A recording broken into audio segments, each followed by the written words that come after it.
I came up with the story based on the character Billy, played by a very good friend of mine named Pauly D, who was also the executive producer of the film, who I found to be a very natural actor, a true thespian, you might say.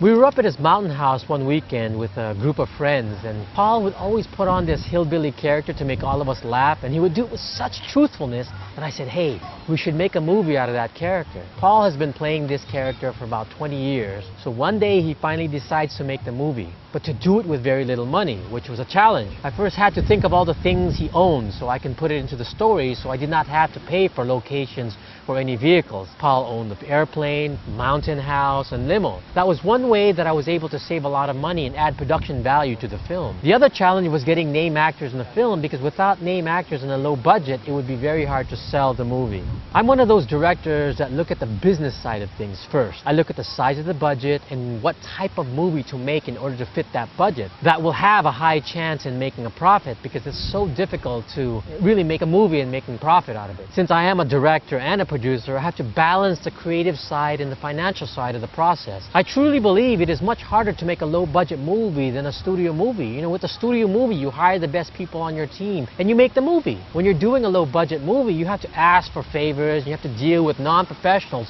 most of the time because you have no money to pay a professional crew, so my support team is not all there. You know, making a movie is like going to war. You will always have obstacles. It is a given. You know, the challenge is looking at the problem and solving them in the most positive manner. The original story of this film was just a straight thriller about a sniper hunting down a woman for money, but because of complications with actors, the movie starts to get manipulated that I then have to make changes to save the movie. The original script was not what the movie turned out to be. Billy's character was never supposed to be a ghost, but I only had 60 minutes of the movie and I needed to extend the movie to about 90 minutes in order to sell it. I edited this film with an award-winning editor named Dennis Verkla, who told me the most interesting person in the movie was Billy's character. I had to somehow elaborate on that character to extend the movie, so I ended up with two genres, a sci-fi film and thriller. I always wanted to make a film with a positive ending. The media is such a powerful medium that I have a responsibility to at least have a positive message in all the films, even though I am supposed to make a movie about killing. When you do a low-budget movie, it is less of a risk to make a horror movie or a thriller movie. Your chances of making a profit is much higher than doing any other genre.